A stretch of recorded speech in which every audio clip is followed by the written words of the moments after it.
All right, guys. Good morning. We're going to go ahead and get started. Wow, this crowd. Good Look at this morning. What a beautiful crowd. Wow. Good morning. Look at this. You guys look great. Good morning, everyone. I'm going to introduce myself. I'm Maggie Mildenmo. I'm Business Insider's Chief Revenue Officer. And I'm Orlando Reese, Global Head of Sales at Business Insider, and we want to welcome you to our second annual CMO Breakfast. There are a lot of people that came out today. Thank you all for getting up so early. It's crowded. There's people in the back. We've got overflow space, but it's really nice to have all of you back with us again this year. I want to do a quick couple shout-outs. I want to introduce our CEO, Barbara Pang, who's sitting right here. Woo! I also want to say thank you to our Axel Springer team. Our global CEO is on his way in, trying to beat the Olympic torch as he's coming in. So he's running just a few moments late, but we've got a group of our Axel Springer partners here. I want to thank them as well. I also want to say thank you to our marketing team who helped pull all of this together, and our friends here at Stagwell who offered us such a wonderful, beautiful space on what a gorgeous day that this is. I want to thank our sponsors who are here, IHG, for helping us pull this breakfast together, as well as Low & Sons. They're really great bags that you all have from Low & Sons, really nice bags to kind of do.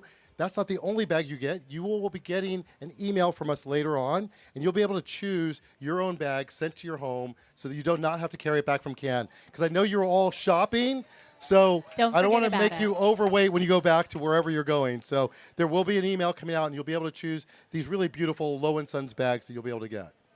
Yes, as Orlando said, we are so excited. You guys are here. Someone asked us, how can we top last year's breakfast? It was great. We've got Megan and Sue and a beach view, you guys, and a lot of great programming. So that's how we're going to top it. In all seriousness, 1 year ago today, we launched CMO Insider.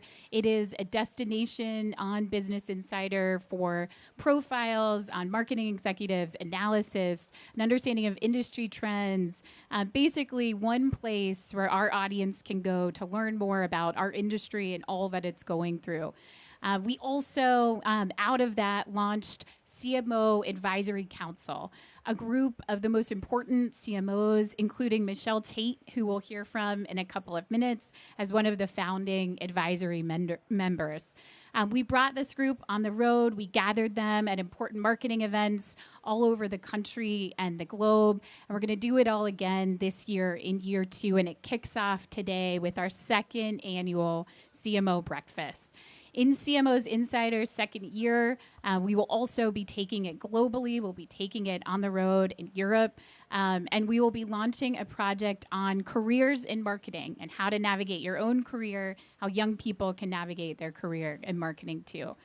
We know a lot about transformation at Business Insider. We rebranded as Business Insider earlier last year. And this was not a going back. This was a forward-looking move about redefining our focus around business, tech, and innovation to super serve our audience that comes to us for an edge. They're hungry for that content. They're ambitious. They're go-getting. And we know we can serve them best with that brand. And we also know that that's the way we can best serve all of you. So we are so excited about all of that. You're going to hear a lot about all of that today. And we've got an incredible program planned. Orlando, tell us what we've got. Yeah, you don't want to hear from Maggie and I all day, even though we can do a little news show up here, but you want to hear from these amazing people that we have around today. We are going to be talking about changing the game. We're going to have our chief correspondent, Peter Kafka, who's going to sit down and talk with both Megan Rapinoe and Sue Bird. And they're going to talk a little bit about exploring cultural change. These are two not only amazing athletes, but amazing entrepreneurs and what they're doing. So we're going to hear from them. And then later on, we're going to bring up a panel of some of your peers to also talk about how looking forward and moving forward will be. So I'm going to shut up and bring up Peter Kafka, Megan, and Sue. Woo!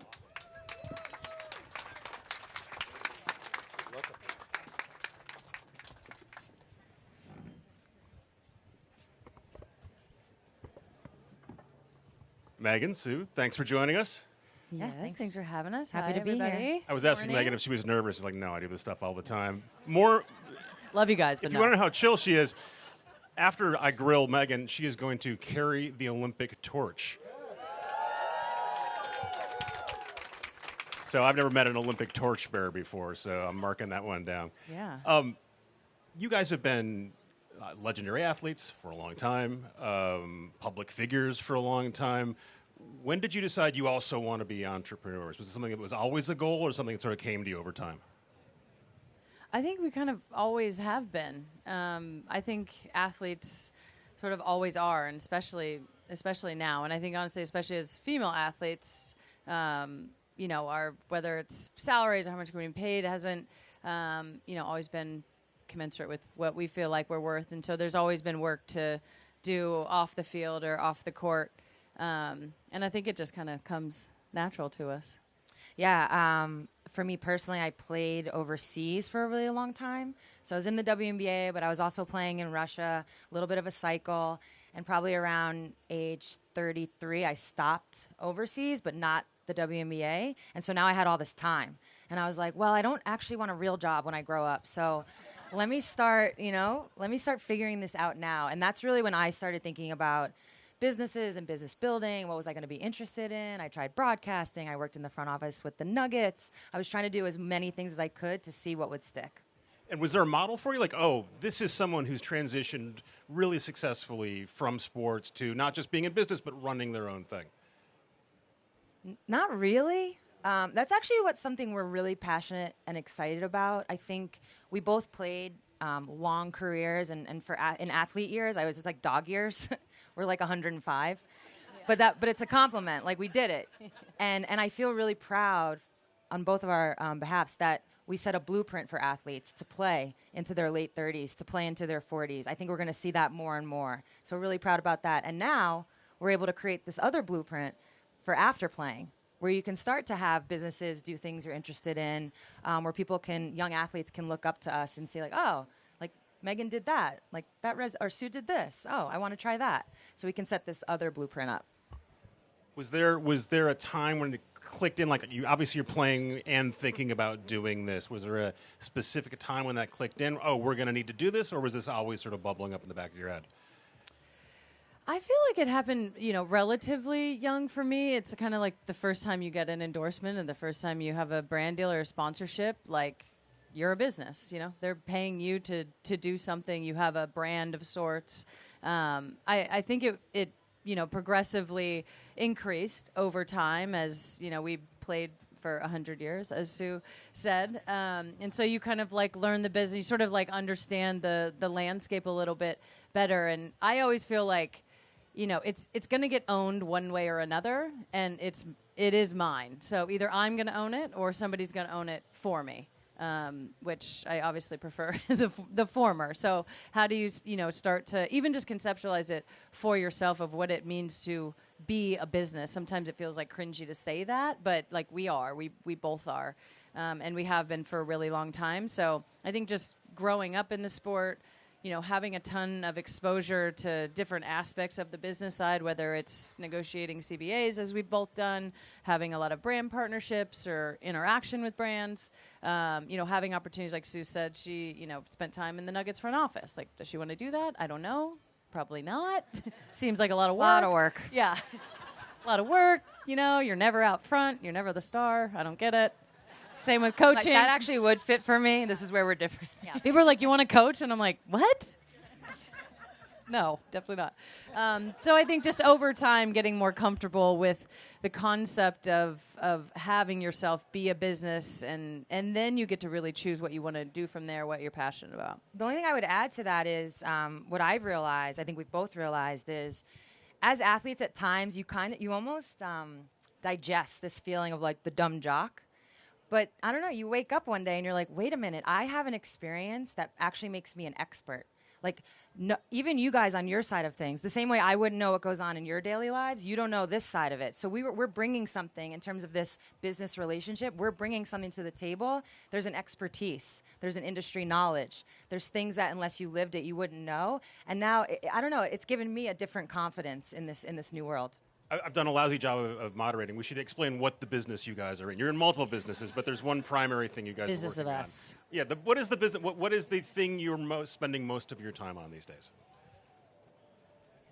We're spending a lot of time building out sort of our production company a touch more. Obviously, Sue's one of the founders of Together as well, so she's a little bit more experience in that department than I do. But we're really excited about our production company and, telling stories. We've, hopefully about revolutionary people in sort of all different kinds of industries. We all know the underrepresentation that we've felt and that other groups of people have felt. And again, I feel like we have this kind of expertise about, we've been the ones that have been overlooked for so long. And we have, so many friends and, connections in all these places. So we're really excited to build that out and see what stories we can get out into the world. And I think even just like our sort of internal business, we have amazing people that work with us, and it sort of goes into all the aspects that we want to touch. Yeah, I'm also part of an agency, Deep Blue, which helps brands. I really think the gist of our business is to help connect women's sports to really everybody with a nuance. We have that nuance. We possess that, again, just because of our careers. We're really passionate about it. We love what sports gave to us. We want to see women's sports, it's obviously killing it right now, and we want to see that continue to happen. So production is a lot of folks went into production over the last few years. There's been a boom for like a decade in video. There's now a contraction, right? Businesses are consolidating. People are less interested in funding projects. So you could argue, you guys entered this business at the worst possible time, or you could say, thank you. No, actually, this is when you build a business, is when things are contracting. First of all, what's your experience like? How relatively easy or difficult has it been for you to produce and sell shows, projects? Well, we're just getting started. I think I hear what you're saying in terms of the sort of like oversaturation of everything, but definitely women's sports has not been oversaturated. These stories aren't oversaturated. Quite the opposite. They haven't been told at all in any sort of way, even, our stories. So I think in that aspect, the stories that we want to tell, it might, we're going to have to convince some people. I don't know who's not on board with women's sports yet or anything around this business, but I'm sure we'll have a couple people to convince. But we feel like these stories are really, interesting and compelling and something different than everything that we have. And maybe it's, you don't want to watch the same sports doc over and over, but you've never seen this one. So when I'm assuming it's not easy, but relatively easy for you guys to get the meeting, to get in the room, right? You're famous people want to meet you. When you're in the room, what is the question that you're getting most often about the projects you're pitching?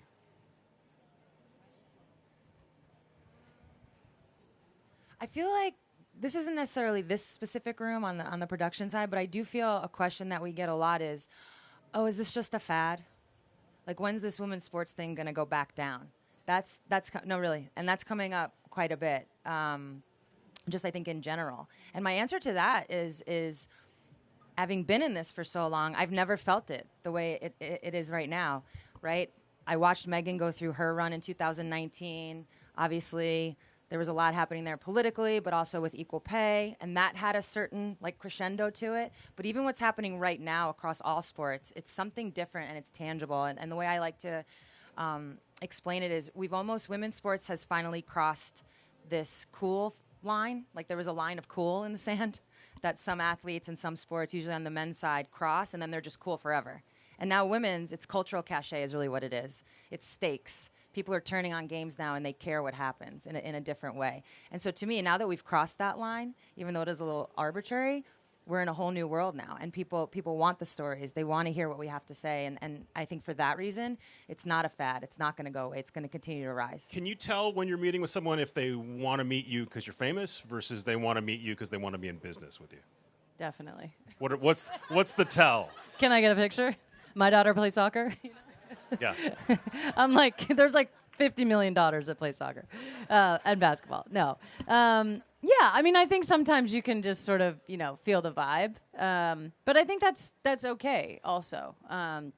If that's our, foot in the door, and then I feel like we have a lot more to offer than the selfie, obviously, and just meeting us. So give us a chance to talk, give us a chance to share our vision and our blueprint of what we, think is special about women's sports and what we think is so different from men's sports. I think that's a little bit of the disconnect. Is just like, okay, we know that, and it's kind of the same thing but just younger, or the same thing but less successful, or less profitable. But I feel like there's a lot. What is the difference?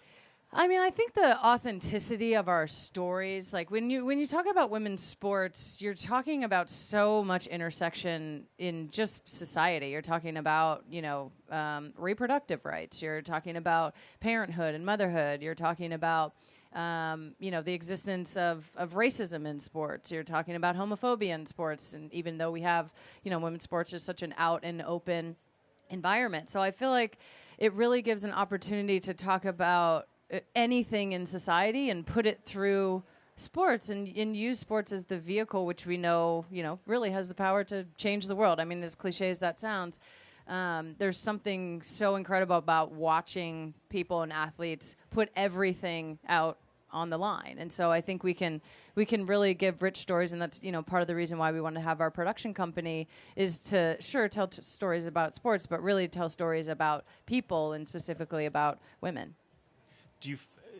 Sue, you mentioned Megan's run in 2019. That involves you feuding with the then president of the United States. I feel like he was feuding with me. I wasn't doing the feuding. I'm like, you were on me. You were an excellent sparring partner, I thought. If you're talking about intersectionality and equality, these all seem like pretty basic ideas to me. But in a significant part of the country, these are fighting words, or these are things that are going to turn somebody off. Are you getting that pushback or feedback when you're in a meeting saying, well, no, actually, we do want you to talk about women's sports, but don't talk about being queer, or pick the thing they're uncomfortable with? I don't think so. I think for the most part, if you're taking a meeting with us, you sort of know what... You know what you're getting. Yeah, know what's coming into it. So I don't think there's a lot of, kid gloves in that sense. It does. I mean, you tell me. It feels like from the outside, though, there's a growing conservatism. I don't mean politically. I just mean in general. Like, hey, we'd like to do less ruffling of feathers, and people will point to a Bud Light moment or something. They'd say, we're all in favor of what you're doing, but could you just tone it down a little bit? Do you feel that? I mean, we probably wouldn't work with them. Yeah. Find a different bird if you want different feathers or something. I was like, is that about me? Yeah. Go to a different bird. Get a different bird. It's not the one. No, I mean, I feel I've definitely gone through this a lot. I think you as well. Like, if you don't want to work with us, that's totally fine. There's lots of people out there that you can work with, and there's lots of brands and partners that we can have as well. For me, it's not worth it to, how do you leave an arm behind if somebody doesn't like your arm? It's like, it's part of it. So I think for me, it's always bringing the full thing. It doesn't have to be everything we're talking about all the time, but I do think that it's really important, and something I think women's athletes are really powerful at doing is bringing our full selves no matter what. And I think that there's, space for brands to activate really significantly in an authentic way that I think will reach their audience better than just like, yay, with sort of nothing behind it. You've got a room full of CMOs. You've got a room full of potential partners here. You've got a million projects. We've got a little bit of time. What project are you most excited about right now, this very minute? First thought, best thought. I have two. Go. One of them's already done and dusted. So the Power of the Dream documentary is coming out June 18th, Amazon Prime. We premiered it at Tribeca. It's the story of the WNBA. We were in the 2020 bubble season, so it's pandemic. We're at IMG Academy, kind of just living, getting tested every day. We went there wanting to stand for something, wanting to dedicate our season to social activism. Kelly Loeffler, a Republican senator at the time in Georgia, was an owner of the Atlanta Dream Team, and she said, no, I don't want you guys to do that, essentially saying shut up and dribble. And it's our response to that, which ... has to do with Reverend Warnock, so go check it out. So I'm really proud of that. I'm both a producer, but also somebody who experienced it, so I'm really, we can see it now, this month. June 18th. Awesome. Yeah, so I'm like, what's today? Oh, I'm like, we're in France. Excellent. It's still the 17th of It's excellent. Yeah, we just went to the premiere the other night. It is fantastic. And then for both of us, I don't want to answer for you, but we we're putting out a project that is going to be about the dating lives of female athletes. You might get, it's not salacious by any means, but a little bit not salacious. It's not. salacious It's the tea. by any means. Yeah, we just want to show the real, and kind of circling back, I think we are who we are. You know that. It's not that we have to talk about all the things all the time, but there are things about our lives that people just don't know. And I know they're interested because they ask us a lot about our relationship a lot. So I know that people are going to be interested in this one as well. Okay, Megan, you got a torch activity very soon. Have you been practicing for it? Have you been lifting weights? Have you? Is it a heavy torch? Have you tried it out? I don't know I hope it's not heavy because that's going to be a struggle. I only have to run 200 meters, I'm told, so I think that I can do that. I think you can do it. I hope I have a swoosh. If my outfit doesn't go swoosh, swoosh, swoosh, did I even run with the torch? I'm very excited for both of you. I'm It's awesome to excited. meet both of you. Thank you for your time. Thank you. Thank you, everybody, Yeah. for having us. Thank you.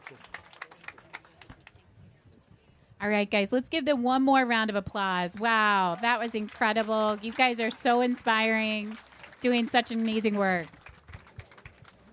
I also just want to acknowledge two people just got here. Matthias Dofner, our global CEO of Axel Springer, as well as Jan Bayer, who is the CEO of U.S. Portfolio, as well as a board member on Axel Springer. We'll hear more from Matthias in a couple of minutes, but first up, our next panel is called Connection or Illusion. Is your brand a game changer? We are so excited to hear from these marketing executives. We've got IBM's Jonathan Adashek, Intuit Mailchimp's Michelle Taite, and DoorDash's Kofi Amoo-Gottfried. Welcome, guys.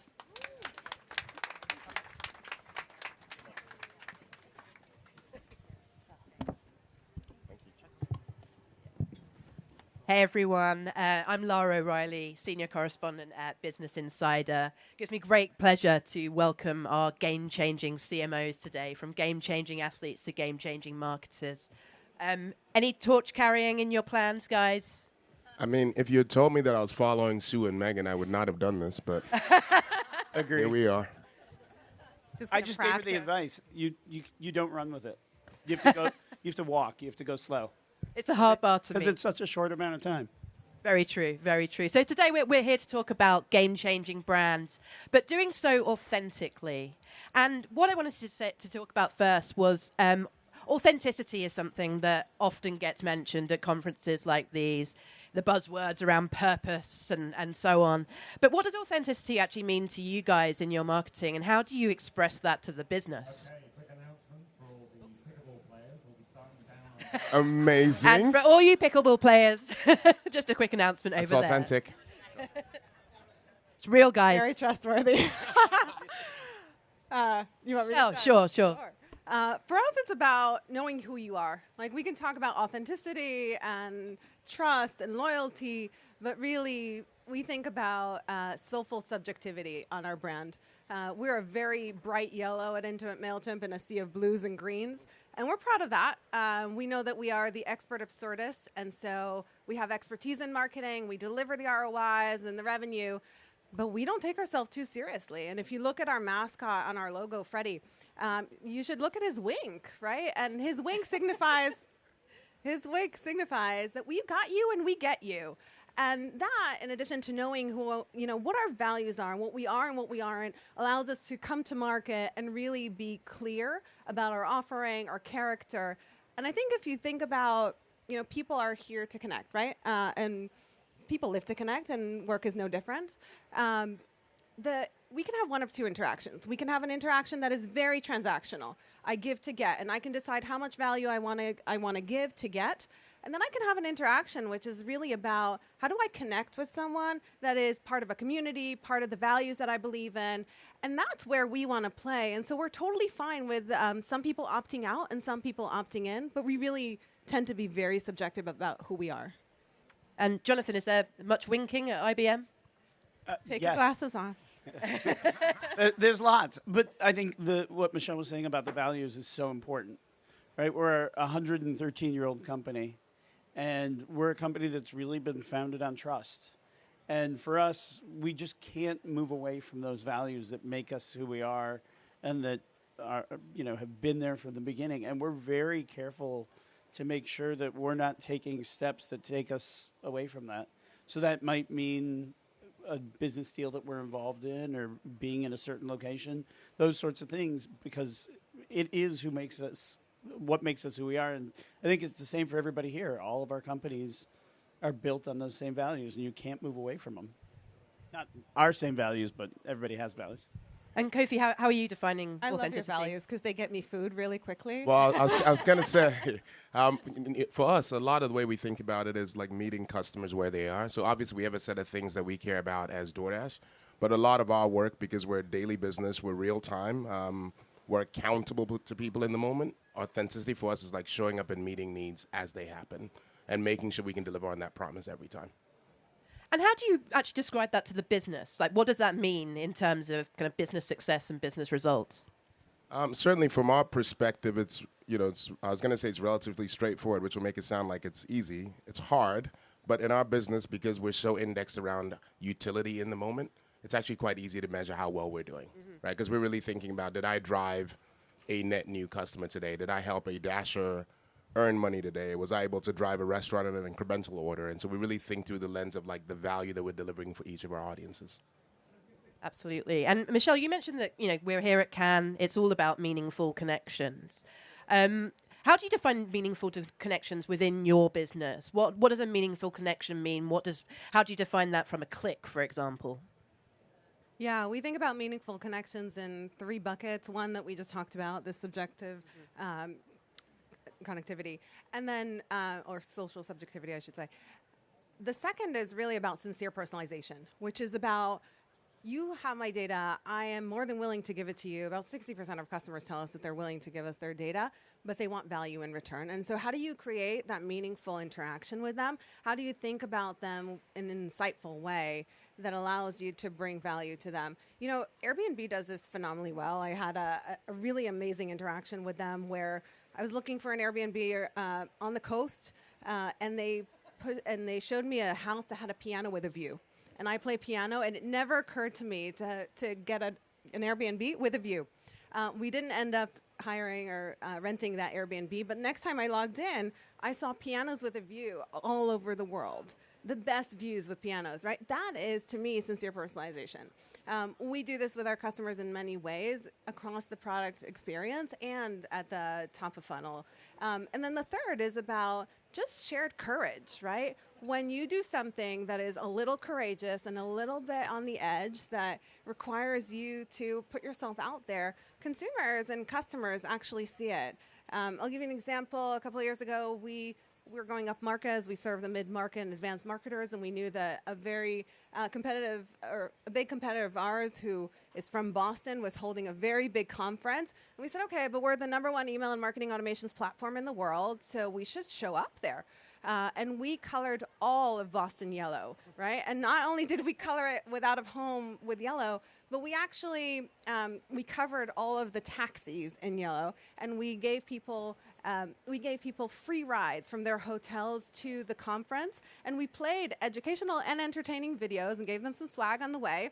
And we had lines for our taxis to the conference. We got a lot of awareness and first-party data. So I think if you think about soulful subjectivity, if you think about that sincere personalization based off of data, and then the last is like shared courage, just go that extra step. That to us is what meaningful connection is about. And what was your competitor's reaction to that propaganda? It's funny, I talked to their CEO about a year later, and she was like, are you going to do this again? And did you? It wouldn't have been surprising. No, true, very true. And obviously we're here on Sport Beach, and there's no better kind of meaningful connection with consumers than when people are enjoying their favorite activities and when they're really enjoying their kind of fandom.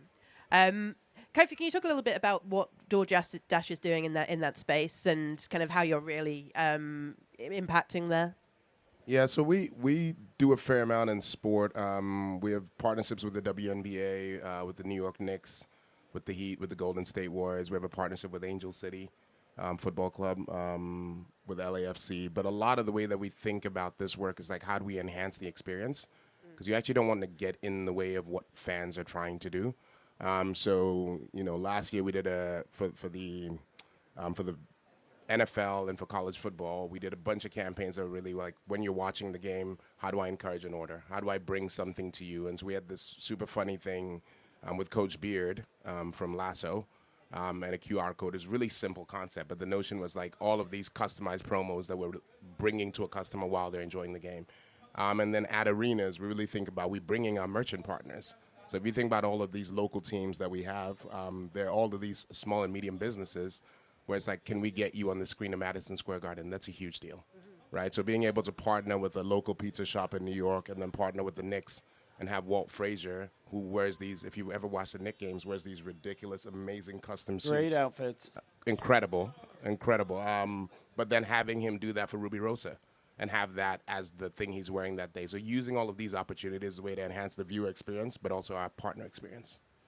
Fantastic. And Jonathan, how do you kind of really get engaged with sports? Because I imagine when people are watching the tennis or they're watching the football, they're not necessarily thinking about their next enterprise contract. So how do you kind of embed yourself? So we've got great partnerships, 30 plus years with U.S. Open Tennis, with Wimbledon, with the Masters Golf Tournament.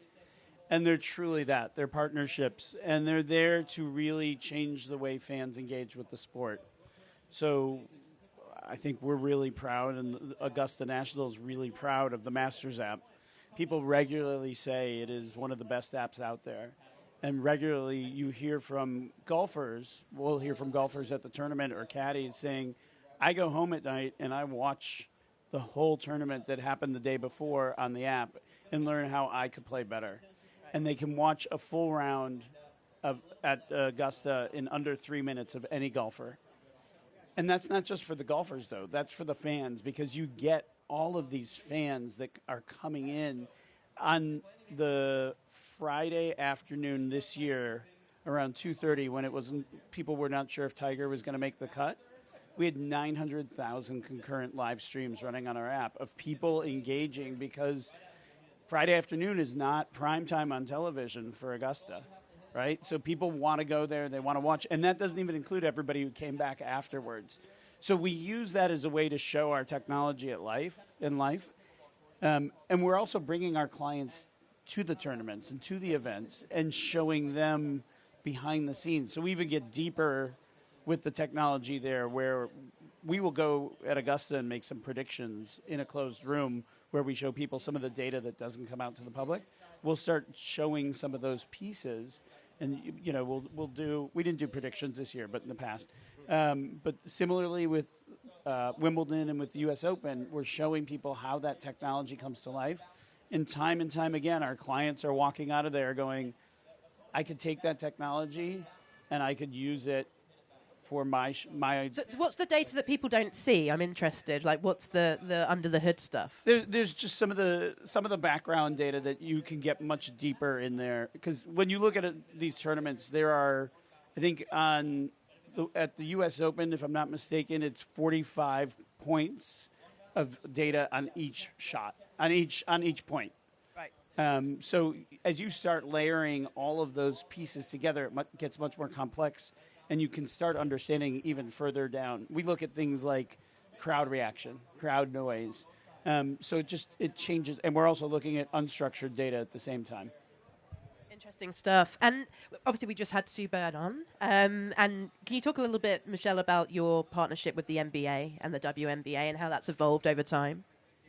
Yeah, for us, it's about activating, very similar to you, in the communities where we're at. So we've actually, apart from some of the video partnerships, we've actually activated in communities with our Give Where You Live program. This is a program which reminds people that on Small Saturday or Small Business Saturday, nobody thinks about the nonprofits, right? And so we've actually brought a lot of attention through that partnership to the nonprofits in different communities around the U.S. to ensure that they also get their share before the holidays. Awesome. Now, it wouldn't be Cannes without talking about AI. I'm sorry, it would be criminal. I'm really interested to hear from you all about how you're thinking about AI, the guardrails you're putting in, and ultimately the impact it's having on your business at this kind of early stage. IBM, I guess, obviously was kind of a pioneer in this area. So, Jonathan, perhaps I can start with you. How are you kind of approaching it? As I look at it across our organization, as a company, we're making AI and Watson X, but as I look at it across our organization, it's having a massive impact, and it's only going to get bigger. By the end of this year, by October actually, we'll have natural language prompts inside our organization, a tool that will look across all the data that we've got that can give us a recommendation on where to spend the next dollar, on where to put the next person, on what asset is working better and where you should go after that. And people I talk to are like, oh, wait, that's 3 to 5 years out. It's right here. By the end, we'll have 48 different product assistants by the end of the year as well that are specifically tailored to a product that you can then go create content related to the audience, the company, the industry, the use case, and it's all brand compliant, and it's both text, and it's now going to pull in visual with a partnership with Adobe. So we are using it much faster than I think a lot of people in our organization thought we would. And the last place I'd say is we're also using it on events. So our events, we do half the number of events today that we did 2 years ago. We're seeing 5% increase on our CIs. We're seeing a 30 to 40% reduction in those costs to CIs. That's like putting an extra $100 million back into our system every year. And what does that mean for the people inside your business? They're getting to be more productive. Because if I look at a creative inside of the organization, our creatives, 80% of the time, our creatives are working on the derivative of the original asset. So using AI, we can reduce that 80% and they can get so much more effective and add so much more value. Because I think we're all on a journey where we want to take people on a more personalized, relevant journey. So I'm expanding the workforce and the ability for them to add value by implementing those tools. But it's all about skilling and making sure people know how to use the tools and how to work in an organization that are using the tools, because they might not use it, but it's going to change the way the whole organization works. Kofi, are you an AI optimist? Very much so. Look, I tend to be a technology optimist. I think any new technology has both upsides and downsides. And so a lot of the work is really thinking about how do you maximize the upside while you mitigate the bias in the model, how you think about all the things that could go wrong. From our perspective, as a marketing organization, we're certainly using it primarily on copy. We find that it works really well. We do a lot of work around emails, around push notifications. We run a lot of A/B tests. We're like a very data-driven organization, so we can understand very quickly at scale which types of things perform better. But I think the far more interesting use case is actually like how we deploy it on benefit of our customers. So one really good example we have in the business is if you think about being a new restaurant on DoorDash or a new business on DoorDash, and you have sort of this first 30 days and you have a cold start problem, and how do you figure out how to quickly generate sales? Turns out we can look at all of the businesses that look like you that have been able to figure that out and then share those back to you as recommendations for like what did those businesses do that look exactly like your business, that help you figure out, oh, my menu needs to look this way. I need to have this amount of photo coverage. I need to do this, that, and the other. I need to structure the business in this way. I need to be open for these types of hours. And so very quickly you can get a business going by being able to share all that insight back to them. And is that kind of like a net new thing for you guys? Have you been doing it for a while, or has this come with the advent of large language models? Yeah, it's come with the advent of, I'd say some of this we're doing, but in quite manual ways. Yeah. And now we can do it at scale in an instant. Michelle, I'm interested how you apply AI to your marketing. A lot of the time when I hear from CMOs, it seems as though, and not from present company accepted, obviously, but it's often applied to the kind of rote work. It gets rid of a lot of the repetitive tasks like copywriting and SEO. Are you using AI in kind of creative ways? Yeah, so we just developed the latest campaign that we have in market, the customer campaign with with AI tools. A customer is a ball of customers that are all treated the same. Most marketers will tell us that they have a customer problem. We believe they have a cluster problem and that they're not hyper-personalizing, and obviously we can solve for that. And so as the creative team, we have an in-house agency, came and pitched this concept to me in our first concept meeting. They were able to show versus tell. Right, so they used Midjourney and some AI tools to really show what this concept looked like. We, in the meeting, had a really robust discussion about, well, could it go this way? Could it go that way? Could it get to the really narrow use cases that we need as we sort of think about the variations of the campaign? Can we make it global? We, in one meeting, aligned on the first concept, one of 5 that they shared, just because of that conversation. So it's definitely driving speed. Then we took it to research in 4 different countries. And what we were able to do, the team was able to do, was actually run research in focus groups in those 4 countries. But in the 15 minutes in between those sessions where you're kind of stuck with the materials, you can't change a lot, right? Like if you're creative, you can maybe change the slides. They prompted, we changed all of the animation, all of the imagery. And so based off of, human sensibility of what we learned in the room, right? We were able to prompt with machine speed and make adjustments. That ended up being our most successful campaign today, and is at the 5 top % of Ipsos ads globally. I love that use case. Do you have a real-time customer research. problem? Well, of course. Always. Who doesn't? I will say, sorry. We market to marketers, right? A skeptical bunch, as I'm sure you will all agree. And Us? Not you, just them. And so, but we're thinking about tools similar to you about how do we increase their effectiveness? How do we drive more speed and efficiency for them? So we just unveiled our plans to create revenue intelligence. What revenue intelligence does is it essentially says in today's marketing, you don't just have to be a marketer, you have to be an analyst. You have to consistently understand what your data is doing in the background. But there is no way, even if you have the best analyst, that you're keeping up to speed. Right? Like you are looking at data in a moment in time, you're not constantly, always on. And so what we've created is an engine that proactively is running the numbers in the background with predictive analytics and then takes those and proactively serves them up to our customers and says, we believe that if you target these 3 customers with this hyper-personalized message and this hyper-personalized promo, they are likely to buy, and this is what you should serve up. And then we use our content generation based off of the website that we scrape, their brand assets, their past campaigns, all of the data that we have across our platform to then serve the actual assets up to them. They can update them. What's interesting is that now as we look at Intuit as a platform, we're creating 65 billion machine learning predictions a day, right? And that means that we have 500,000 attributes on businesses, 60,000 attributes on consumers. So we're really able to say, in your neighborhood, the pricing went up as a landscaper. This is what you should serve up. You should sell roses tomorrow. You know what? Your menu should look like this, right? So that's a really big step forward for our customers. I was just going to say, on the content creation, we did the same thing. We did a master's ad last year. We created it with AI, 26 times engagement. It was our best performing ad of the whole year, without a doubt. And we did it very quickly.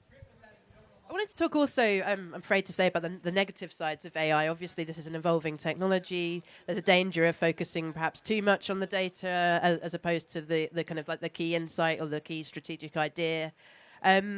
I wanted to talk about some of the guardrails that you're putting in place as this technology gets more intelligent, and kind of how you're thinking about it with your brand guidelines too. Is there anything that where you kind of definitely say no, or definitely not kind of be a first mover? Well, I don't think there's like an area where we would say absolutely not. I think a lot of how we think about it is just how do you deploy this thoughtfully. Mm-hmm. So today, a lot of the work we do will always have human review. Right, and then in the models themselves, really thinking about like what are the biases in the model. So if you're going to generate, for a lot of these creative tools that we've chatted about, they suffer from the same biases that exist in society, right? So I was judging the other day, looking at a bunch of cases, and if you're looking at, there's a neighborhood in France called Banlieue, and if you look for images online of Banlieue, it always shows you super distressed racial images because this is a poor neighborhood. And it's like these biases exist in these models because they're pulling from real world data. So it's just about being like incredibly thoughtful about if you're going to use the machine, how do we then correct for those things in real time? But do you do that internally, or do you do that with, do you set those boundaries for the platforms that you work with? Like how do you kind of control that relationship? Well, it's a mix of both. A lot of it has to be human review because, we're not at this scale as a business where I can set the instructions for what Sam builds on ChatGPT. Like, that's not the relationship we have. So a lot of it is us thinking about, like, what's true for our brand, what's true for our business, what's true for our values. And then as we're using these engines, making sure we can infuse those things back in. I think for us, we think about it, our CEO often talks about velocity, right? Velocity is speed times direction. And so the human element is that direction. And we just expect our team to have that as the foundation of everything that they do. And then you want to move at machine speed. So everything that we do, we think about it as human ingenuity at the speed of machine. And Jonathan, how are we doing this at IBM, where we're kind of like blurring the boundaries between, what's real and what's not? For us, it's about having trusted data sources. I mean, that's the foundation. So as we start using AI in our organization, and as we work with our clients, it's all about the proper data and having the trusted sources. We have a slightly different approach in that we're using our clients' data to create models for them that are closed models. We still use open source, but it's that their data, it's not pulling from all sorts of other places. And there's a key amount of transparency that needs to be there so people understand where it's coming from when you're using AI. But that really focus on the trusted data is essential for us. Absolutely. And keeping on the topic of kind of things that are new, I mean, Cannes is a real example of this, but media proliferation, there's just never been more channels that you can advertise on, whether it's the streamers going ad-funded, whether it's the rise of retail media and commerce media. And every app has an ad business, it seems. How are you kind of dealing with that as marketers at the moment and making choiceful decisions when everybody wants your money? Well, I want other people's money too, so we can talk about that.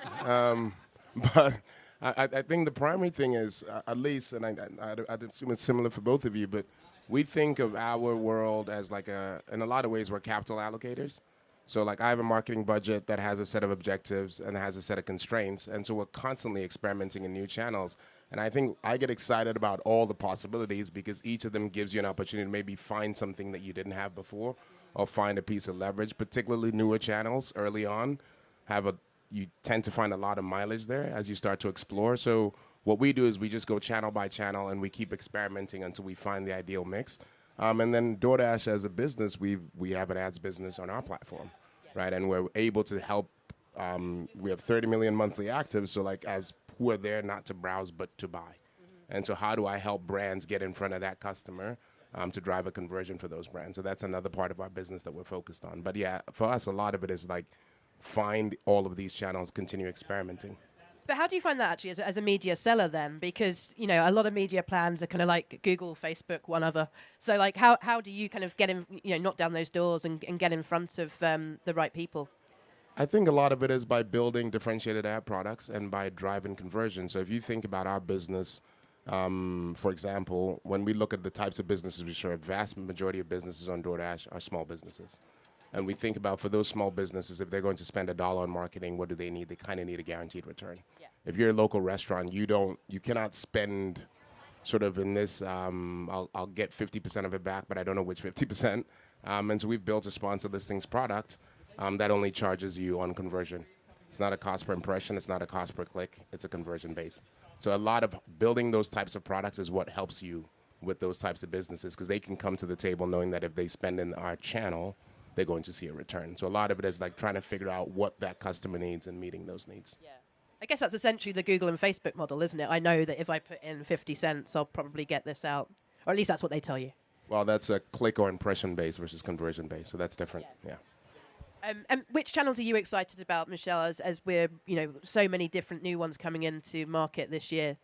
We've, so we're kind of back to the basics, right? Like we're doing all of the high-tech, experimental stuff with all of the big names. But for us, out of home, for example, has been incredibly successful. Just that like really thoughtful one-liner.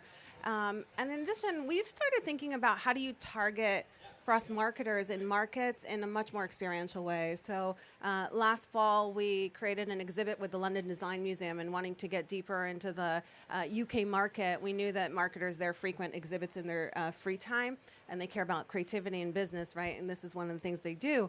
And so we created an exhibit called Email is Dead at the London Design Museum. We took them through the history of email, the business impact, the personal impact of email, and the future of email. And it was a really immersive experience. And if you're looking at it from the outside, you might think, oh, that's a really expensive adventure, right? All you brand people enjoy. But actually, it was created with one KPI, which was first-party data. So the brief to our in-house team was, can you create the ice cream museum meets the #1 email and marketing automations platform in the world? Go, right? And how many emails of marketers can you get in the market? And we got tens of thousands of emails as a result. So it's just about balancing kind of how do you think about this slightly differently. And maybe it's on Google, but maybe it's not. Yeah, and Jonathan, how's your media mix changed over time? You know, we're looking slightly different than the consumer angle. So we're focused on buying groups that are 17 to 19 people that are on long-term buying journeys, and it's not a straight down the funnel. They can go down and up and move around, and they all put themselves in at different times. So for us, we're trying to optimize on the buying group and then figure out where they are. So there's not one channel that we're really focused on because it changes, and those buying groups change with every technology buying decision. You might get 4 people or so that stay core to a group, but it's a constantly evolving group that we're trying to go after. So it's really a pretty complex mix of channels that we're using. I'm being told that all our time is up. If we could give a big round of applause to our game-changing CMOs, that's a wrap. Thanks very much. Thank you. Thank you.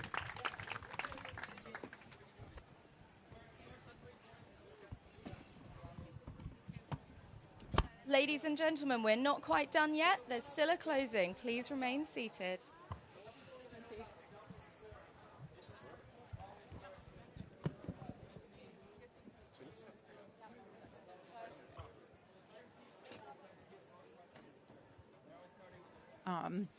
Hey, everybody.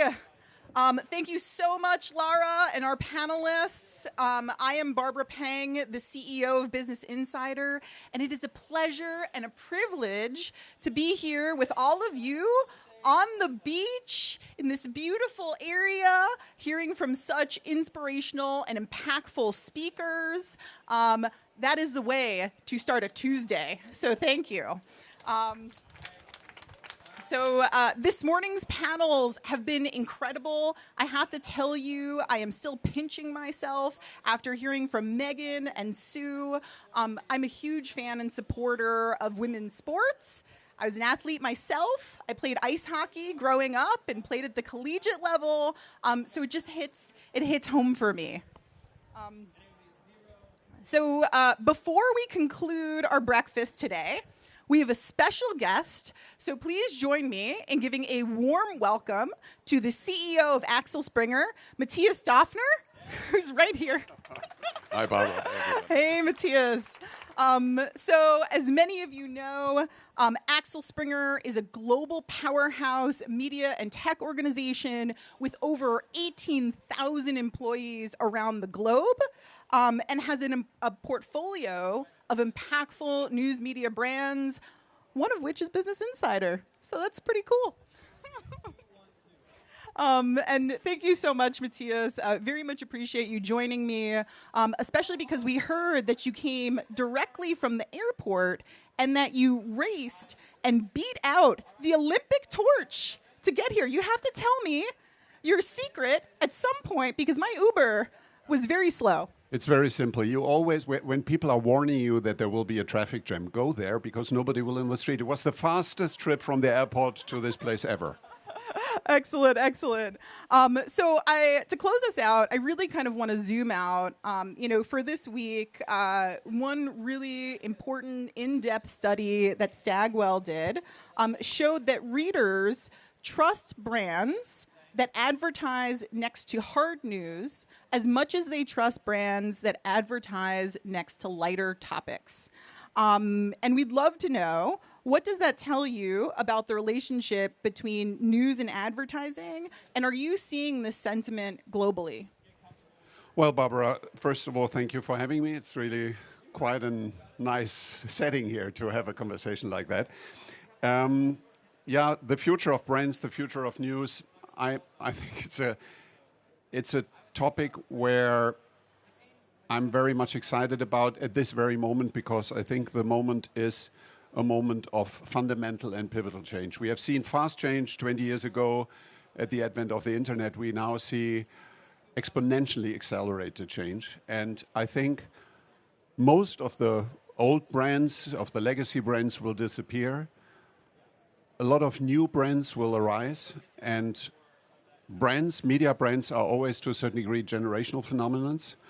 And that's why I think this whole question of trust, we see these polls where legacy brands lose trust. At the same time, we see polls where new brands like Business Insider are gaining trust and belong to the most trusted brands.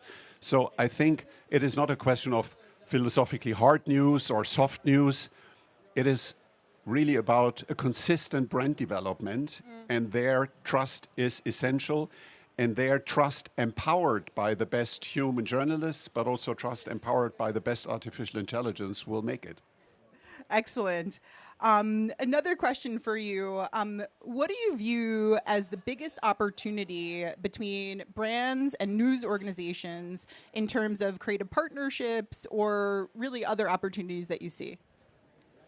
Well, Barbara, if I may, let me briefly just put it into the context of our US portfolio. I think we have 4 brands in the United States. Business Insider for the young business elites based on a mass market reach of 3-digit amount of million users.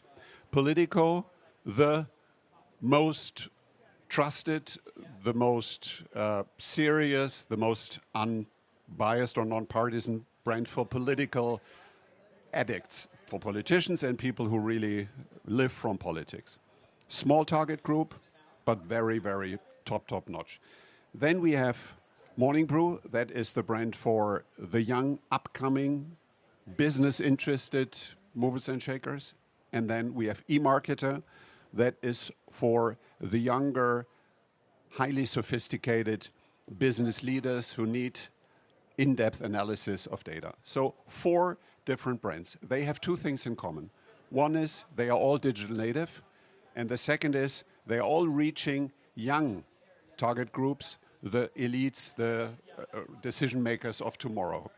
Now, if these 4 brands think that they can continue business as old legacy brands did by just selling reach or selling numbers, I think that's a big mistake, because the future in getting commercial messages across and communicating with the target groups in the most efficient way is based on totally new creative solutions and partnerships. So we are not only storytellers in the sense that we are investigating the most relevant journalistic stories, we are also storytellers in order to come up with creative solutions for new forms of partnerships and new forms of communication. That's what it is about. It's not about an advertising page only. It may still play a role.